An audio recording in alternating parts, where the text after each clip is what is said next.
Добро вечер, почитувани гледачи, добро дојдовте што ми се народот на телевизија Стар. Актуелна тема и оваа вечер и наш гостин кој што неколку пати досега има гостувано, а овој пат во момент кога навистина актуелни стануваат работите во земјоделието од аспект на новините кои што се во насока на тоа вистинските земјоделци да работат земјоделие, да добиваат помош и со тоа да добие и земјоделието и државата со овој сектор. Министерот за земјоделство, шумарство и водостопанство Цветан Трифуновски со нас оваа вечер.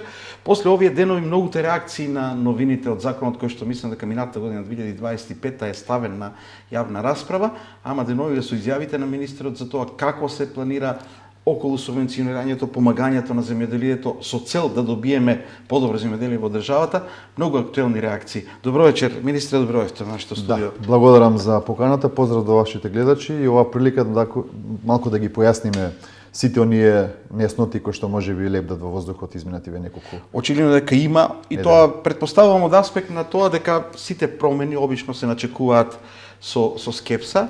Еве, веднаш има реакции, сакаме да остане стариот закон, па да договараме заедно и така натаму, најразлични реакции, но во секој случај, очекувавте ли вакви реакции после објавата на тие нови моменти, кои според вас се новите правила, кои според вас се за да вистинските земјоделци добијат помош? Видете, ги следам реакциите и тука можам со сигурност да кажам дека можеби најгласни се оние кои што не учествуваат вистински во земјоделскиот процес, се чувствуваат загрозени или ќе бидат елиминирани од новата програма и тука некако се погласни за разлика од оние кои што сериозно и посветено работат на своите површини и продуцираат земјоделско производство.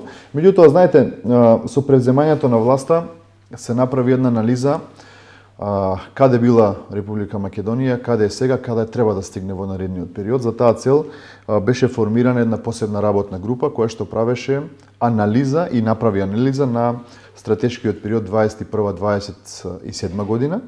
Тоа е за тоа какви цели треба да постигне стратегијата.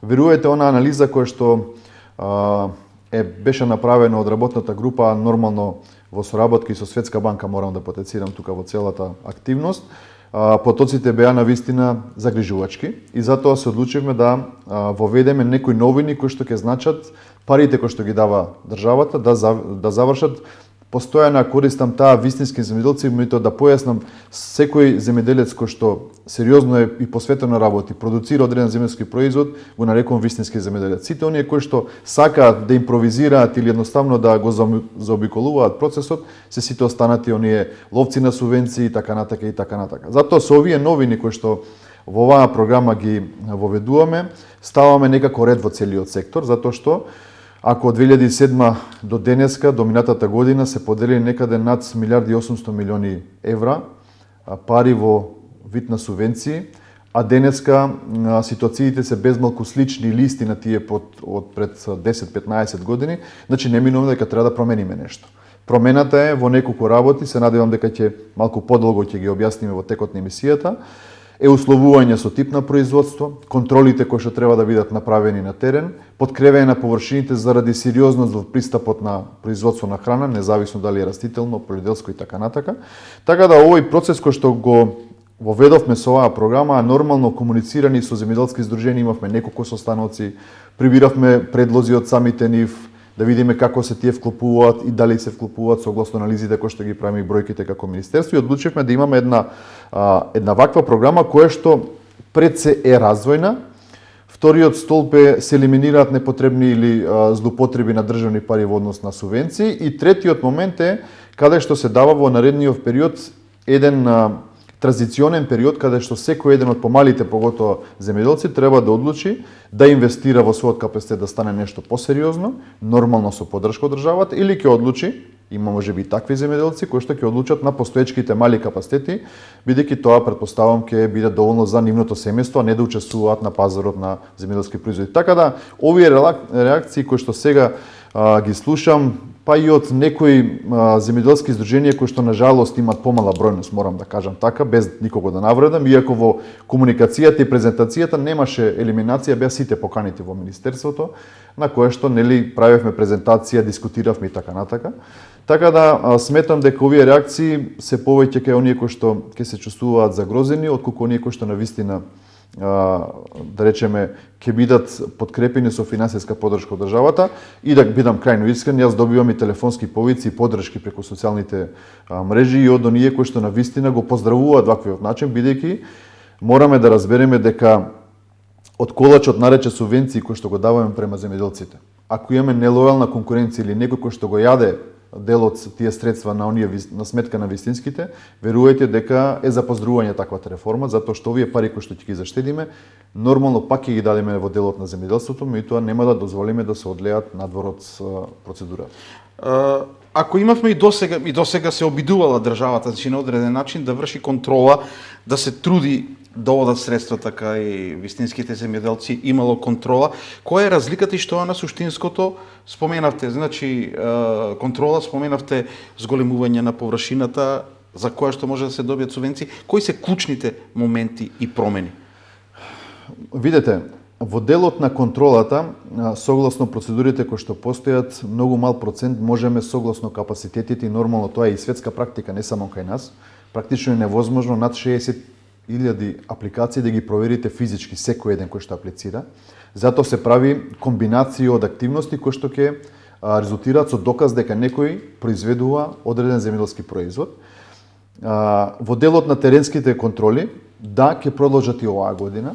Ги ставаме земјоделските инспектори во функција, односно го дополнуваме капацитетот на платежната агенција во секторот контрола, во делот на дополнителни теренски активности, односно контроли кои што нели ќе бидат помогнати со 100 земјоделски инспектори. Тоа е едниот сегмент кој што е појачен. Вториот сегмент, каде што треба да го надополни овој првиот, е во делот на условеноста за минимум 30% предаден земјоделски производ во некој од откупните преработувачки капацитети или за сопствените потреби доколку имате регистрирано РБО за одреден тип на сточен фонд, да речеме, каде што ќе докажете употреба на дел од земјоделските производи. Согласно анализите кои што ги правев во Министерството, речиси во сите земјоделски култури имаме веќе воспоставен принцип на предавање на земјоделскиот производ во некој од откупните или преработувачки капацитети. Дали тоа во делот на лозарството, дали во делот на полиделските култури, дали во воштарството, дали во делот на млекопроизводството. Значи секаде постои веќе воспоставен принцип, меѓутоа ние со оваа условеност што сакаме да постигнеме, ќе се обидам и практично со пример да доловам што е ефектот кој што се очекува да се постигне со оваа новина. Ние имаме сега тони земјоделци кои што или луѓе кои што имаат земјоделско земјиште, кои што не го обработуваат и истото го даваат или го рентаат на некој кој што навистина сака да работи земјоделско производство. Овој кој што има земјоделско земјиште, кој што живее во некоја градска средина, рурална и така натака, а не го обработува, го рента на овој вистинскиот земјоделец. Овој вистинскиот земјоделец му плаќа рента на тој што е имателот на субвенции, односно на земјиште. Овој вистинскиот корисник односно имателот на земјиштето аплицира за субвенции. Ние како држава му исплаќаме субвенции, а тој не го обработува земјиштето. А овој кој што го рента, односно не може да добие никаква поддршка од државата и тука на тој начин се одлеваат средства во една категорија на луѓе кои што не обработуваат и не влегуваат во... Тој што работи не добива ништо. Така е. Тој што работи не добива ништо, а тој што има земјиште во сопственост добива и субвенции и рента од тој што нели му го користи земјоделското земјиште. И вакви појави, верујте, има доста низ државата, затоа велиме да имате земјоделско земјиште, ајде сега докажете дека 30%, минимум 30% сте го предале родот во некој од капацитетите кои што постојат во државата. Верувајте, на овој начин многу од луѓето кои што досега биле корисници, нема да земаат субвенции, односно ќе бидат елиминирани од системот на самото и аплицирање и исплаќање на тие. Така да сумирам, и теренските контроли и оваа условеност ќе резултира да навистина парите одат кај тие што произведуваат и обработуваат земјоделско земјиште. И сега, ајде одиме со она што реагираат, па да објаснуваме. Националната земјоделска мрежа, например, вели, новата мерка ќе била удар, особено за малите земјоделци, вели, затоа што повеќе грла на крупен и ситен добиток, поголема површина земјоделска засадена, како беше? Помалку од 7 декари почва не влегува во игра за субвенции. Во лозарството потребни најмалку 5 декари, во однос на сточарството, субвенции ќе се добијат само ако сточарите имаат најмалку 3 грла крупен добиток или 30 грла ситен добиток. Зошто реагираат и како одговарате на ова што реагира Националната земјоделска мрежа? Па добро, Националната земјоделска мрежа можеби не би реагирала доколку се охрабреше и дојдеше на состанокот на кој што беше поканета во Министерството. Не дојдоа, не знам од која причина, претпоставувам они си знаат самите, на кое што ги објаснувавме сите овие поместување во границите и што треба државата и ќе направи во овој период на транзиција, и тоа ќе се обидам уште еднашка да посочам.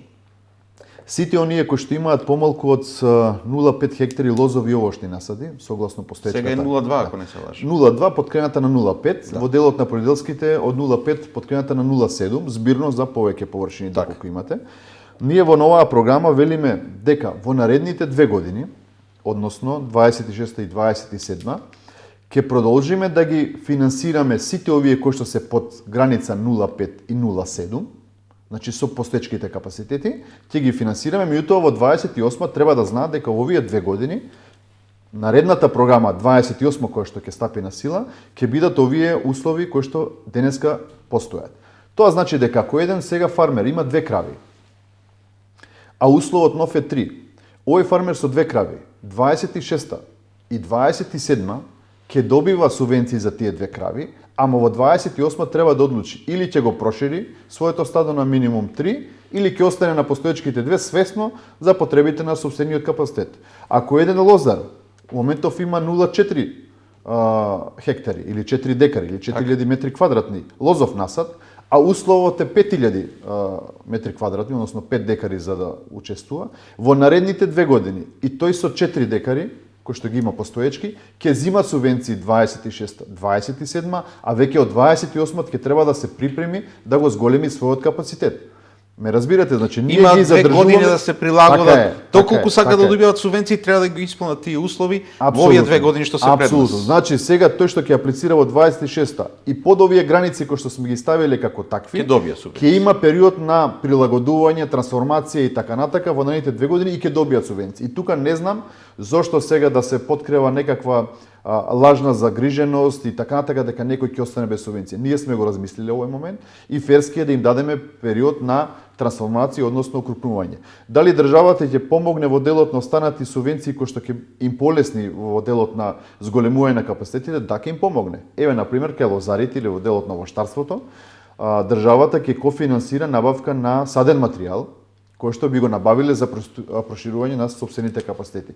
Така да ова подкревање на границите официјално ќе стапи на сила веќе од 28, а нормално од овие 2 години, моментот на прилагодување, ќе има секој можност да се прилагоди да го зголеми капацитетот. Зошто го правиме тони ова? Го правиме затоа што мораме сите ниви да ги ставиме во функција, мора да некако го зголемиме потенцијалот или прагот кој што треба да биде како единица површина, сточен фонд и така натака, бидејќи анализите покажале тој што има минимум 0,7 хектари веќе учествува во процесот на производство на храна, не само за домашни употреби. Тој што има над 3 грла веќе учествува во процесот на производство на млеко на државно ниво. Зборувам за тие што имаат 1-2, можеби е некоја хоби програм за сопствени потреби и така натака, сметаме како држава да го зголемиме капацитетот на продукција на храна. Во одредени сектори ние имаме доволно храна за сопствени потреби, ги задоволуваме како држава, меѓутоа интенцијата и нашата насочување покрај за домашните да го зголемиме и извозот на земјоделски производи кои што нормално се враќа како девизен прилив за нашиот буџет. Така да со ова подкревање на границите, повторувам, непотребно е да се крева паника дека некој нема да земе субвенции, ќе биле истиснати малите, немале да земат, ќе згаснели и така натака. Водено е сметка за секој еден сегмент да биде тоа превенирано, да има период на преод од една во друга категорија, значи сите аспекти се земени за да имаме една сериозна реформа. Јас во едно претходно мое гостување споменав навистина ќе бев пресреќен ако денеска како министер, некој претходник мој, ова го почнал како процес, ние денеска веќе ќе имавме, да речеме, друга активност која што ќе значи уште поголемо зголемување на продукцијата, меѓутоа тоа што е, од некаде мора да се почне, затоа правиме вакви, да речеме, моменти на еден пресврт во целиот дел на распредела на субвенциите. Какви ефекти очекувате всушност со себе ова и кога ги очекувате? Бидејќи ако им давате 2 години можност, тоа значи дека не очекувате веднаш утре ефекти. Па видете, ние даваме еден период од 2 години затоа што во 2028 година веќе ќе стартува новиот стратешки програмски период 28-35. Меѓутоа за дел од капацитетиве тоа не значи дека треба некој да чека 2 години. Знаете, ако веќе во првата година го зголеми капацитетот, ние веќе сме постигнали ефектот и во првата година. Меѓутоа јас ви уверувам дека веќе наредната година ќе имаме мерливост на целата активност за да направиме распределба. Најважното е што веќе во првата година ќе заштедиме средства кои што се одлевале кај оние кои што сакале да бидат на терет на државниот буџет, а не учествувале во земјоделскиот процес. Тој ефект ќе се види веќе во делот на првата година финансиска, а во делот на зголемување на површините и продукцијата ќе требаат најмалку 2 години производни за да нели се осети моментот на зголемување на сточен фонд, површини подредени земјоделски култури. Рековте врз основа на анализи е правено ова. Што кажуваат анализите од аспект на регистрирани злоупотреби? Не говорам само за злоупотреби од аспект, не го сметаме сега злоупотреба, законот дозволувал досега со вакви услови се добиваат субвенции, но злоупотреби при добивање на субвенции, злоупотреби при прикажување на лажни површини, на непредадени, на чува некој стока, само да ја чува, не предава млеко или немаш ефект од него. Дали регистриравте одредени злоупотреби или нешто што е карактеристично? Па видете, во секоја една земјоделска гранка може со безброј примери се посочи како се правени злоупотребите. Еве ќе почнам од ресурсот земјоделско земјиште, на пример. Независно дали имате сопствено или сте го земале во закуп од страна на државата, има безброј примери каде што истото не се обработува, а се земаат субвенции. Да не се повторувам, изминативе години и пол, скоро 2, безброј акции покажале дека многу големо поседници кои што земале, не велам сите дека се такви, да не се разбереме погрешно, меѓутоа многу големо поседници кои што земали илјадници хектари земјоделско земјиште или стотици, на кое што можеби требало да имат и предметна инвестиција, тоа било услово да го земат, не го обработувале, го давале во подзакуп на некој од поситните земјоделци, а користеле субвенција од државата. Тоа е едниот момент како доказ дека навистина се злоупотребувал системот. Затоа велиме, пак се надополнувам, да сте земале, ќе добиете субвенции, покажете минимум 30% од производството да е предадено. Тоа не зборуваме за минимум 30%. Тоа е многу мала количина која што е услов за предадено. Во многу држави веќе размислуваат на 50%. Еве да ви посочам еден пример што значи 30%. Можеби вака ја ширам темата, меѓутоа сакам да бидам појасен за гледачите и земјоделците кои што ме следат. Ако имате, да речеме, 1 хектар на производство на пченица. Ние велиме согласно просекот кој што е на државно ниво, треба да предадете 30% од своето производство. Ако во оваа програма имаме минимум прифатливи количини за производство на пченица 3000 килограми, тоа значи дека треба 900 килограми, минимум 900 килограми, да предадете во некој од постоечките капацитети за да бидете корисници на субвенции. И не само во постоечки капацитети за преработка на пченица, можеби за сопствените потреби ако имате сточен фонд или ако ги продадете некој кој што има сточен фонд, значи зборуваме за минимум 900 килограми. Во делот на лозарството, ако прифатлива количина производство на хектар винско грозје некаде околу 12,5 тони производство, вие треба само 30% да го имате предадено во капацитет. Значи, овие 30% се многу, да речеме, минимални прагови кои што треба да ги исполните како услов. Во делот на, да се вратиме на злоупотребата, рековме земјоделското земјиште е еден од примерите каде се злоупотребувал целиот овој сегмент и навистина имаме стотици договори кои што се раскинати, зборам за корисници од државно земјиште, истото ќе биде ставено во функција на повторните огласи кои што ќе ги распишеме во наредниот период, но и таму ќе продолжат теренските контроли кај сите останати кои што веќе го имаат како ресурс. Постојат безброј примери во, не знам, еве во сточарството на пример, јавна тајна е дека кај оние неформалните сточари постојат некоја торбичка, кесенце со ушни маркици на кои што се аплицира субвенција. Зошто тој да биде корисник на субвенција, овој вистинскиот сточар, независно дали е во делот на овчарството, говедарството, козарството, да не може да биде корисник на субвенција.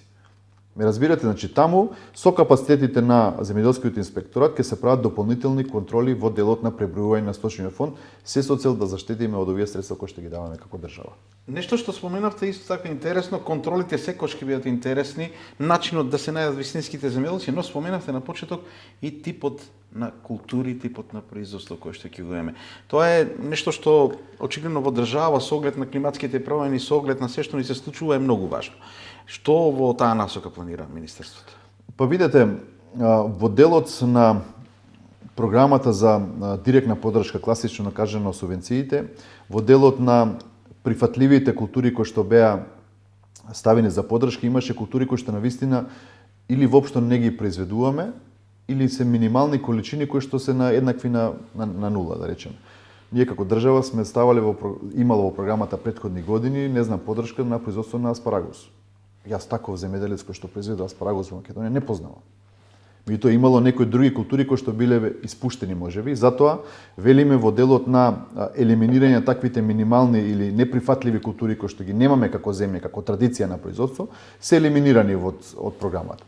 Интересен момент е, например, во делот на сточарството. Во претходните програми, кои ги носило Министерството, не знам дали знаете, немало горна граница на старост, да речеме на една крава, која што треба да биде корисник на субвенции. Па имало случаеви кога се пријавуваат за субвенции крави кои што се стари повеќе од 20-30 години. А физиолошката и по наука и по пракса, знаеме дека продукцијата е максимум до 15 години и тука завршува. Затоа ние во програмата ставаме сега долна и горна граница на прифатлива старост на сточниот фонд за да бидете корисник на субвенции. Во делот на оние кои што се важни земјоделски култури, на вистина посветуваме внимание во делот на програмата. Покрај тоа што има поддршка од државата, нормално во делот на интервенциите кои што ќе се појават во текот на годината согласно состојбите на пазарот. Не можеме однапред да предвидиме која земјоделска култура согласно пазарните побарувања и потреби ќе може да се дефинира некоја производна цена, затоа како држава велиме дека во текот на годината преку програмата за интервентен фонд ќе следиме одредена состојба на земјоделски производ, ако треба да се интервенира за да нема некое сериозно поместување. Она што е, пак споменам во делот на оваа програма која што е донесена. Можеби вака на прв момент делува дека се направени сериозни резови, да речеме, кај одредени земјоделски производители, тоа верувајте ве со тек на обоснувањето, во тек на емисијата, сваќате дека навистина тоа не е така. Правен еден период каде што од мали ќе правиме поголеми земјоделци, од тие кои што сакаат да профитираат да ги тргнеме на страна, овие пари кои што ги застедиме ќе ги дадеме на вистинските земјоделци, во делот на контролите, подигање на праговите, се со цел да дадеме една смерница, затоа што кажав на почетокот на емисијата. Таа анализа која што ја правевме како министерство во текот на 25 година, имаме за цел да утврдиме патека по кој што ќе се движиме, за каде треба да стигне државата. Политиката е менлив момент, сега сте министер, утре нема да бидете, меѓутоа сакам да дадам смерница на некој иден мој колега после X години кој што ќе дојде на оваа позиција, да веќе има воспоставена практика, систем, основа каде треба да се движи македонското земјоделско производство. Во фаза сме на носење на законот за земјоделство и рурален развој, едно од основите на земјоделството. И оваа програма, оној стратешки период 28-35 ќе треба да кореспондира со новиот закон кој што го носиме и тоа е веќе една платформа која што треба да биде основата за реформите во овој сектор. Крајната цел е подигање на производството, зголемена рентабилност, елиминација на злоупотреби од страна на државниот буџет. Да одговориме и на лозарите, бидејќи за субвенциите и говорат и не говорат, нормално сите реагираат, но тие бараат, меѓу другото, да се објават откупните цени на грозјето, за да знаат дали е исплатливо да го одгледуваат. Велат дека ако ги дознаат цените на само 45 дена пред почетокот на откупот, веќе ќе биде доцна. И за обвинувањата и од дел од лозарите, и од дел од и опозицијата обвинува, дека минатата година не субвенциите, туку дополнителната помош заминала во мали винари наместо кај за лозаропроизводителите. Што одговарате на се ова, посебно на ова за цената? Дали можете вие однапред да им ја кажете цената? Видете, во делот на онаа поддршка која што ја дадовме минатата година, заради... Да, за кој што обвинува дека заминала кај малите винари. Заминала кај сите винарски визби кои што учествувале во процесот на откуп, поготоа на Вранецот од периодот 17 до 31 10, затоа што се појави одредени вишоци, а светската тенденција говори дека имаме намалена драстично поборувачка на црвените вина и затоа субвенцијата беше кај винарските визби да ги стимулираме да се откупат тие количини. Сега во делот на производната цена, согласно постоечкиот закон, има посебна процедура во делот како се прави, која ја прави и кога се соопштува производната цена. Согласно постоечкиот закон, Министерството распишува јавен повик, се јавуваат научни институции кои што аплицираат на повикот и треба да изработат производна цена во еден временски период. Во моментов таква научна институција е избрана, тоа е Земјоделскиот институт во Скопје, кој што треба да направи производна цена. Сега во разговор со лозарите велат да треба да знаеме многу порано која е производна цена, затоа што во фаза на кроење треба да видиме во која насока ќе се движиме. И тоа по друга страна и самите лозари признаваат и науката од моментот на, да речеме, популарно празникот Свети Трифун, каде што е еден почеток на производната сезона, до моментот на берба имаме уште неколку операции кои што би требало да влезат во калкулација. Во разговор со самите лозари, зависно од годината колку ќе биде врнежлива, вие може да имате од февруари до почеток на берба уште 2, 3, можеби 5 прскања за да ги заштитите своите лозови насади. Ако излеземе со производна цена во февруари месец, како ќе влезе во производната цена ако има дополнителни прскања или третирање во делот до бербата? Никој не може да знае однапред колку би тоа чинело и колку треба се стави во производната цена, затоа и самите лозари да признаваат дека треба да се има некоја предвидливост, меѓутоа и науката вели ние не можеме да направиме калкулација врз основа на предпоставки. Ние ги правиме калкулациите врз основа на она што значи реални трошоци направени во делот на производството.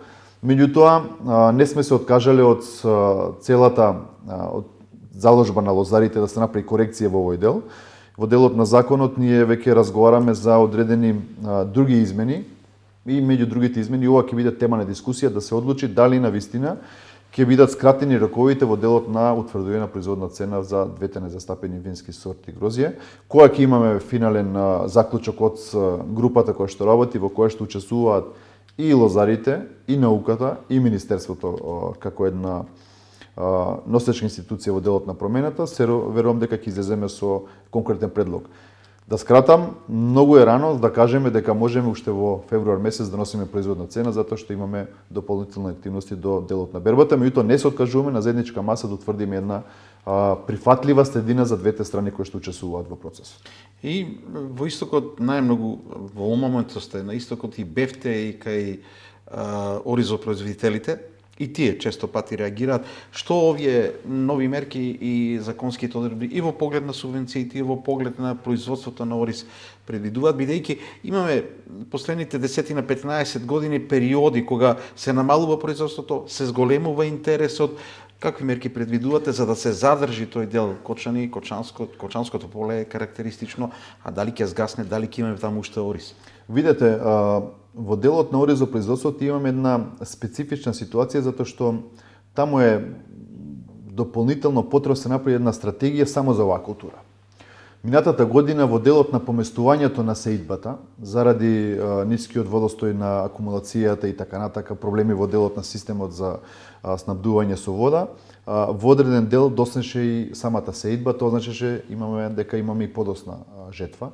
Досната жетва значеше време кога се сочиме со дождови, тој сега влија на квалитетот, на надманото и така натака и така натака. Во делот на препаратите имаме посебен сегмент кај што е нотиран дека треба одредена реформа со цел да се задоволат земјоделците со квалитетни и навремени препарати за третирање на своите насади. Од друга страна треба да се работи во делот на семепроизводството и кој ќе ги затворите овие три сегменти, веќе имате предвидливост во производството на ориз. Тука морам да споменам дека Институтот за ориз веќе од 24-та почна да работи на семепроизводство на нашите автохтони сорти на ориз, кои што ќе значат рентабилност, побарувачка на пазарот и така натака.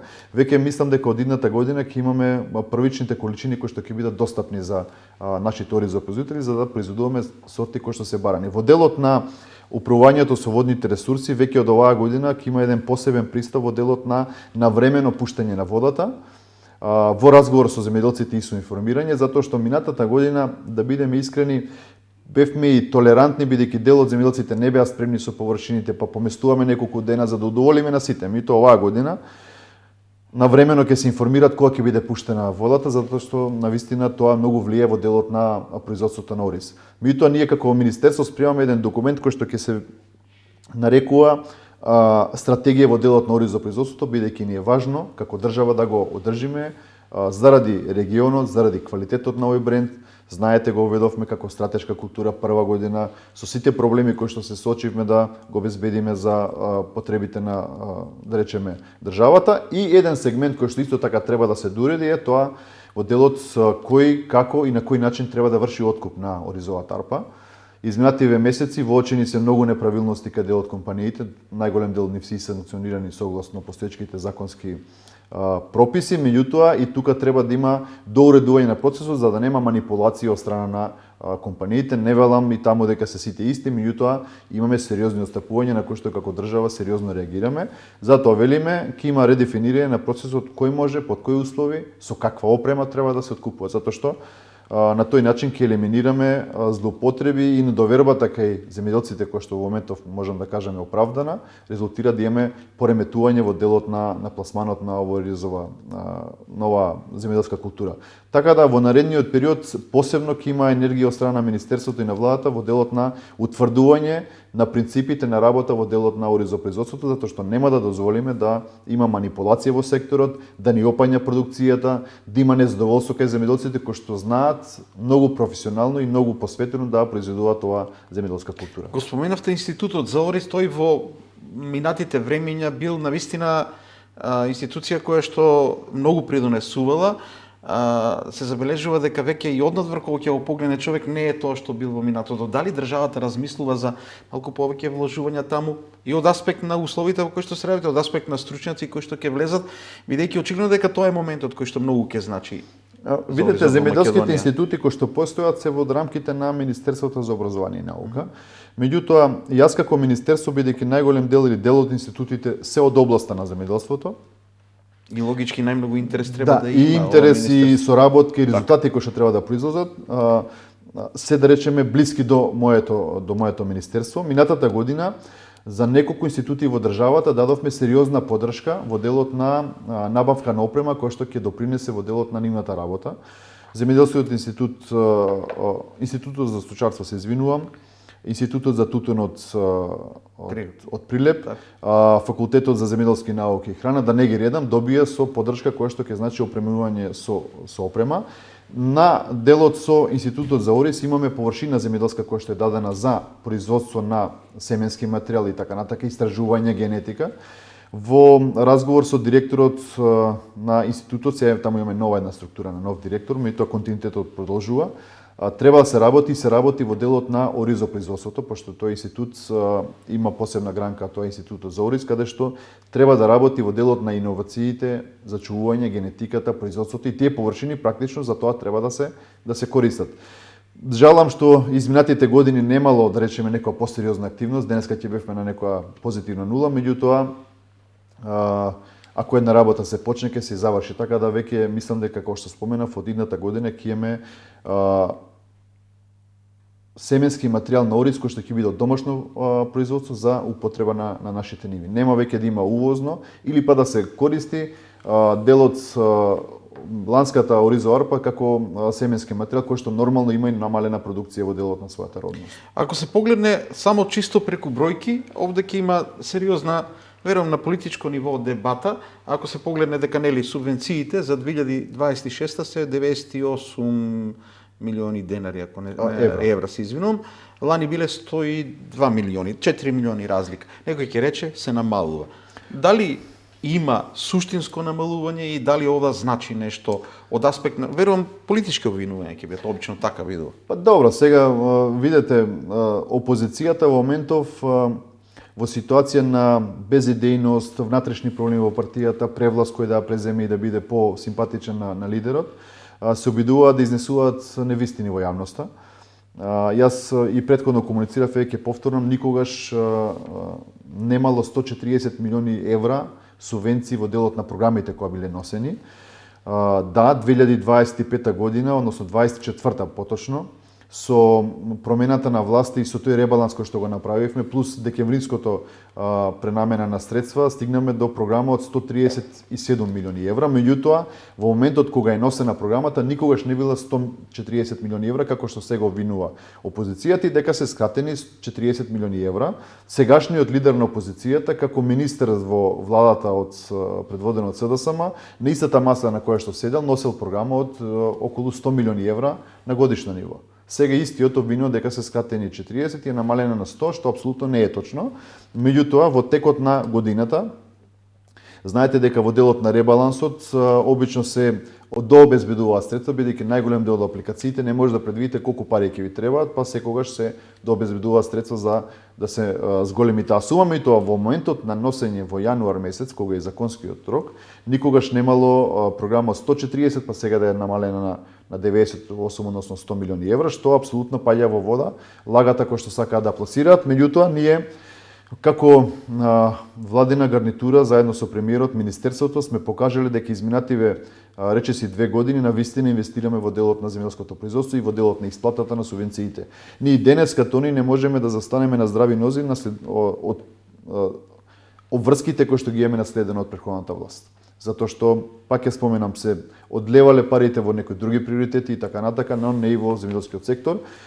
Нашата посветеност е повеќе од јасна, продолжуваме да се бориме за секој еден денар во делот на земјоделското производство и што повеќе пари за секторот. Така да, овие обвинувања кои што сега опозицијата сака да ги представи како една важна тема, дека откриле, не знам, топла вода, паѓаат во вода, едноставно може секој да провери во денот на носењето на програмите од 2017-18 до сега, дали имало 140 милиони евра кога се носела програмата. И прашање конкретно поврзано пак со субвенциите, бидејќи јас верувам дека да, говориме многу за субвенциите, бидејќи и самите земјоделци својот развој го гледаат и преку субвенциите, доколку не се тие како ќе имаат развој, а министерството и државата се тука да обезбедат вистинските земјоделци да добијат и навистина да има развој. И затоа говориме најмногу за нив. И делумно прашањето е практично, делумно ќе биде политичко. Практичниот дел е во која фаза исплатата на субвенциите, бидејќи нели земјоделците велат ова доцни, она доцни, и политичкиот дел од прашањето или шпекулациите политички се нема пари државата, се гледа, затоа каснат субвенции и така натаму и така натаму. Го слушате тоа, претпоставувам. Хајде да говориме од двата аспекти. Па овој е вториот аспект, дека државата нема пари, затоа доста субвенциите, мислам дека апсолутно не е точно. Ние со носењето на програмата, каде што е основата да исплаќате средства, веќе изминативе 2 недели се исплатени над 13,5 милиони евра субвенции кај овоштарите и лозарите. Традиционално за празникот Свети Трифун беа исплатени лозарите, некаде околу 12,500 лозари. Една недела подоцна, односно минатата недела во средата четвртакот, сега точно не се сеќавам, се исплатија 338 милиони денари кај овоштарите, значи продолжуваме со онаа динамика која што следи. Во наредниот период направен е еден акцијски план која земјоделска култура, односно кои корисници на субвенции ќе ги добијат своите субвенции, односно продолжуваме со една динамика на исплата. Во делот на 25-та година, знаете, имаше локални избори, имаше одредено поместување, меѓутоа не беше причината дека нема пари државата и дека затоа не се исплаќале субвенциите или доцнале. Ние веќе оваа година продолжуваме со редовно сервисирање, тоа што значи субвенции кон одредена земјоделска култура и некако она тенденција, односно план на активности на исплати е согласно приликите. Ние сега ги пуштивме на лозарите и на овоштарите, бидејќи сега е вистинското време на припрема на овошните лозови насади за нареднава реколта. Наредни за исплата са делот на, не знам, лекарите кои што ќе добијат втор квартал за исплата од 25-та година, во делот на тутунопроизводството ќе следува исплата. Така да не ги редам сите култури, во наредниот период, согласно планот на активности, ќе бидат исплатени овие субвенции. Нормално, доколку има потреба, со ребалансот би се обезбедиле дополнителни средства за да го продолжиме овој континуитет и во наредниот период. Така да, апсолутно мислам дека затоа реков политички дел од прашањето, не се делат субвенции така натака, паѓа во вода. Еве споменав, ние за неполни 10 дена сме некаде реализирале околу 13,5 милиони евра кај повеќе од 15.000 земјоделци кои што се корисници од нашата програма. Ајде уште нешто актуелно, и производството на тутун е дел од и битен дел од нашето земјоделство. И сега со новиот закон гледам имаме нели реакции од угостителите дека ќе претрпи и производството на тутун. Дали држат тие тези дека со новиот закон за забрана на пушење во јавни простори, ограничување, дека може да претрпи многу и производството на тутун и оваа индустрија во Македонија? Па видете, нашиот тутун кој што се произведува е генерално за извоз надвор од државата, бидејќи имаме еден светско признат бренд на квалитетен тутун кој што се бара и е нели зачинот во секоја една цигара која што се произведува, така да овој закон кој што ќе биде донесен, кој што уште у фаза нели на носење, нема да влијае на нашето тутуно производство, бидејќи ние, како што споменав, сме извозно ориентирани. Гледате дека бележиме сериозен тренд на раст во делот на производството на тутун со сите оние поддршки кои што ги даваме. Од пред 2 години имавме некаде околу 14,5, речеси без малку 15 милиони килограми. Денеска оваа реколта ќе заврши со на 26 милиони килограми произведен тутун. Тука знаете дека изминативе години имаше одредено поместување во делот на класите, откупот и така натака. Оваа година 99% од тутунот се продаде во прва класа согласно квалитетот. Имаше одреден тутун кој што можеби беше малку подоцна берен, па беше со одредени недостатоци, меѓутоа и тоа се собра како количина. Дополнително ние како држава со програмите и насочувањата кои што ги даваме, знаете дека во делот на тутуно производството инвестиравме, односно даваме субвенции за зелена нафта со сериозна парична сума од 11.000 денари по хектар, дополнително 6.000 денари на површинска мерка и субвенцијата кои што ги даваме како такви. Знам дека имаше реакција зашто се беа 100, па сега се 80. Знаете дека 100 денари беше интервентно подкрепање на субвенцијата затоа што сакаме да го консолидираме и стабилизираме секторот и да имаме еден раст, така да а и самите нели тутунари го знаева дека субвенцијата оваа година ќе биде 80 денари. Меѓутоа верувајте, ги следам сите аспекти и гледам дека најголем дел од критичарите на социјалните мрежи или се лажни профили или луѓе кои што доаѓаат од друга политичка провиненција, меѓутоа ја оставам на оние вистинските земјоделци да следат состојбата и на вистина да расудуваат како што треба. Секогаш заради политички поени ќе се обиде некој да отстрани некој во процес, меѓутоа ако имавме зрела и сериозна опозиција, ваквите реформи кои што ги воведуваме ќе ги поздраве затоа што тоа е во интерес на државата, не е во интерес на одредена политичка гарнитура. Ние треба да воспоставиме систем кој што е добар за државата, за секторот. И за земјоделците кои што сакаат да работат. Апсолутно, тоа е и темата на разговор. Така, и да завршиме со земјоделското земјиште, споменавте делумно, меѓутоа како државата и како министерството планира да спречи да добиваат земјоделско земјиште да работат оние кои што не се земјоделци, кои што сакаат преку него практично да го издаваат, реиздаваат и така натаму. Како може државата да го контролира ова? Од првиот ден имаме посебен фокус дадено на контрола на распределбата на земјоделското земјиште од претходната власт. Таму најголем е сомнежот за злопотреби. Во најголем дел од контролите, како што спомена, веќе се оправдани сомнежите. Имаме и раскинато илјадници хектари земјоделско земјиште на луѓе кои што нели нормално се блиски до сегашната опозиција, меѓутоа важно е за нас е како приоритет дали некој го работи земјоделското земјиште согласно бизнис планот кој што го има земено или сака да го злоупотреби моментот и да го дава во подзакуп, да не го работи, да користи субвенции. Таа активност со теренските активности, односно контроли од страна на инспекторатот ќе продолжи, таа континуирано трае. Исто така посебен акцент имаат сите оние договори кои што се врзани со инвестиција. Знаете дека Министерството има распределено земјоделско земјиште врзано со инвестиција на предметното земјиште. Таму исто така е еден посебен список да се исконтролира секој ден кој што е корисник. Меѓутоа, долгорочно ставање ред во овој сектор е активноста која што ја води Министерството за изработка на едно посебно електронско решение, односно база на податоци. Ова активност ја водиме со Светска банка, со една од компонентите модернизација во секторот. Ова база на податоци ќе значи ставање на секој еден договор кој што го има државата со било кој земјоделец, независно дали е правно или физичко лице. Во таа база на податоци ќе се има следливост на сите договори, на многу полесен начин ќе може да се следи целиот процес. Знаете дека се работи за повеќе од 12.000 договори.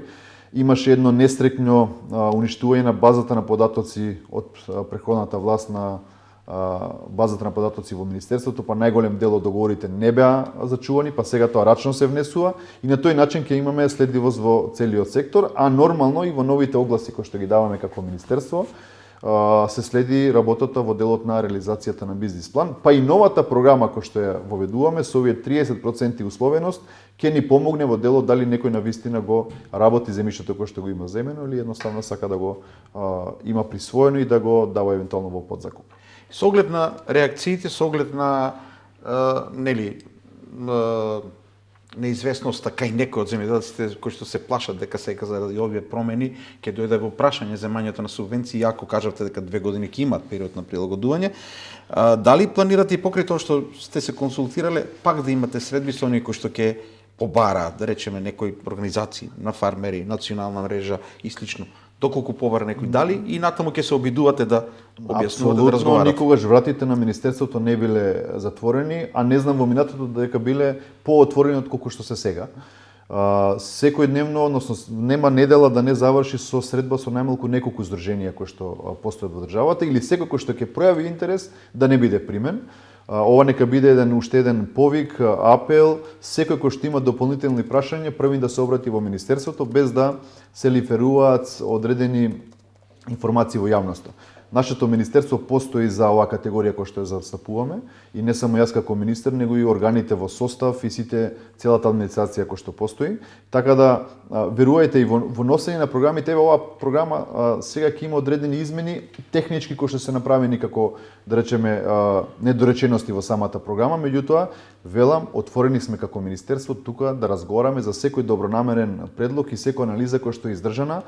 Крајната цел, да не се повторувам неколку пати, е да зголемиме продукцијата, да имаме програма и средства кои што ќе завршат кај оние кои што навистина учествуваат во процесот и да направиме еден систем кој што ќе биде одржлив во наредниот период. Ние сега имаме до сега ваков неодржлив систем затоа што некако даваме пари, а не успеваме да го консолидираме секторот.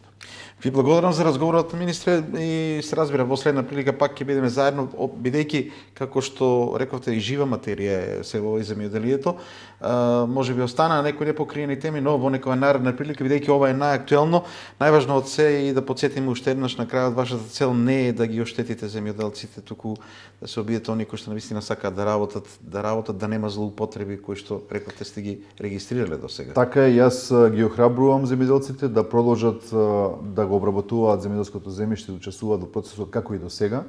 Тука е Министерството секогаш да ги следи процесите, да помогне ако има одредени турбулентни ситуации, меѓутоа исто така еве без да се повторуваме, навистина ќе се обидеме да ги елиминираме сите оние кои што треба да искористат субвенција неосновано или за обиколен начин. Ви благодарам уште еднаш. Почитувани гледачи, тоа беше министерот за земјоделство, шумарство и водостопанство, господин Цветан Трифуновски. Слушнавте објасни дел од она што беше недоумица во претходните денови, бидејќи реков кај нас сите промени се начекуваат на нош и секој се плаши за она што го има, но 2 години за прилагодување нема веднаш да не се субвенционираат оние кои што не ги исполнуваат тие услови, така да има доволно време, а има и отвореност од Министерството за разговори, како што велат, во интерес на земјоделците, во интерес на земјоделието и она што треба да го даде како придонес во нашата држава оваа наша гранка. Благодарам на вниманието, останете со ТВ Стар, ново издание Што мисли народот во среда.